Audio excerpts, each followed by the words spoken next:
নমস্কার বন্ধুরা, কেমন আছেন সবাই? আজ এই ভিডিও করতে একটু দেরি হয়ে গেল। আজকে আবার একটা চলে এসেছি নতুন ভিডিও নিয়ে। তো দেখো, আজকে সুজির তো অনেক রকম রেসিপি ভিডিওতে দিয়েছি আগে। তো বন্ধুরা, চলে এসেছি আজকে আবার একটা নতুন ভিডিও নিয়ে। সুজির বিভিন্ন রেসিপি, বাচ্চাদের টিফিন রেসিপি গত ভিডিওগুলোতে আপনাদের দেখিয়েছি, যাতে বাচ্চাদের সহজে কিছু হেলদি টিফিন দেওয়া যায়। তো সেইভাবে এটা বাচ্চাদের টিফিনেও দেওয়া যাবে, বাড়িতেও খাওয়া যাবে। তার জন্য আমি কাজু, আমন্ড, কিশমিশ, ছোটো বড় কয়েকটা এলাচ নিয়ে নিয়েছি। এটাকে একটু শুকনো কড়াইতে নাড়াচাড়া করে নেব।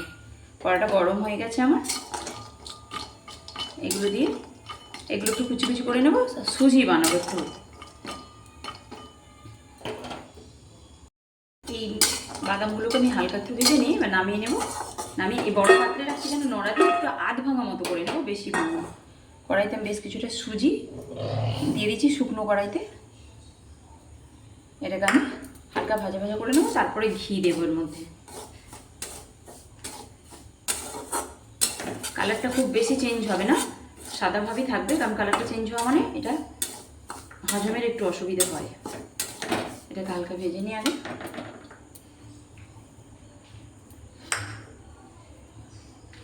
দেখো বন্ধুরা, এলাচ, বাদাম টাদামগুলো আমি সব একটু নোড়া দিয়ে হালকা থেতলে আধ ভাঙা মতো করে নিয়েছি। এগুলো রেডি করে রাখলাম। সুজিটা হালকা করে ভেজে নিয়েছি। ওর মধ্যে আমি ঘিটা দিয়ে দেবো। আমি এখানে সুরভি ঘি ব্যবহার করছি, আপনারা যে কোনো গাওয়া ঘিটা দিতে পারেন। ঘিটা যত বেশি দেবেন এর মধ্যে, এটা বর্ষার দিনে খাওয়াটাও ভালো, আর খেতেও এটা সুস্বাদু হবে ততই বেশি। ঘিটা একটু বেশি করে দিতে হবে। ঘি দিয়েছি, এবার ওর ওপরে পরিমাণ মতো চিনিটা দিয়ে দিচ্ছি আমি।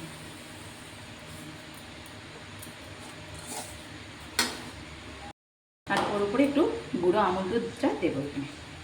আর এখানে দুধ জাল দিয়ে রেখেছি আমি আলাদা করে, গরুর দুধ। এটাও দেবো ওর মধ্যে। যদি আগে নাড়াচাড়া করে রেডি করে নিই, সবটা মিশিয়ে নিই। ভেজে রাখা বাদামগুলো আমি ওর মধ্যে দিয়ে দিচ্ছি। এটা খুবই স্বাস্থ্যকর, বাচ্চারা খুবই খেতে পছন্দ করে। মিষ্টিটা আপনারা যে যেমন বাচ্চা ভালোবাসে বা বড়রা যেমন ভালোবাসেন, মিষ্টিটা সেইভাবে দেবেন। অল্প মিষ্টি থাকলে অ্যাসিডিটির কোনো চান্স থাকবে না। এবার আমি দুধটা দিয়ে দেবো।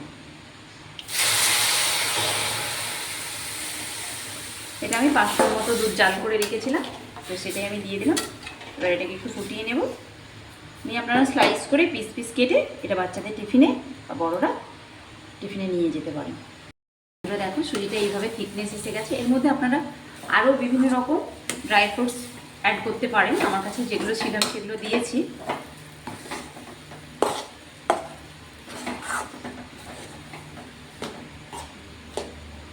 এটা সুন্দরভাবে আস্তে আস্তে গাটা এগিয়ে আসছে। এবার এটা আমি একটা পাত্রে, এখানে এই পাত্রটার মধ্যে আমি একটু গাওয়া ঘি লাগিয়ে রেখেছি, ওর মধ্যে আমি এটাকে ঠান্ডা হতে দেবো। দিয়ে আমি এগুলোকে সাইজ করে পিস কেটে নেব।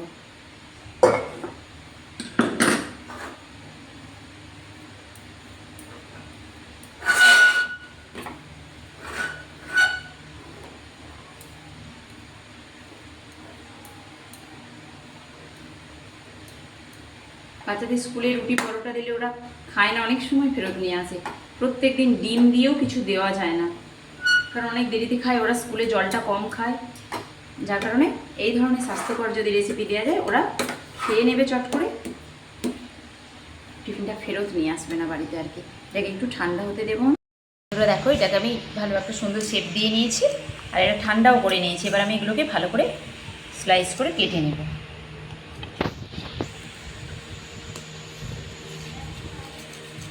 খাওয়ার সময় নাটসগুলো যখন মুখে পড়বে, খুবই ভালো লাগবে এটা খেতে। এই ধরনের সুজি আমরা প্রায়শই বাড়িতে বানিয়ে থাকি। আজকে আমার মনে হলো ঠান্ডা, একটু তো বানিয়ে ফেলি বাড়িতে খাওয়ার জন্য।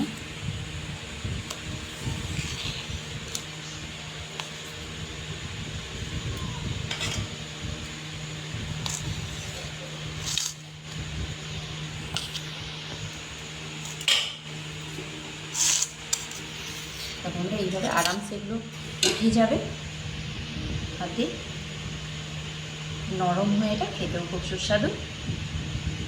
তো আপনারা অবশ্যই একবার বানিয়ে খেয়ে দেখুন কেমন লাগে। বন্ধুরা, শুভরাত্রি।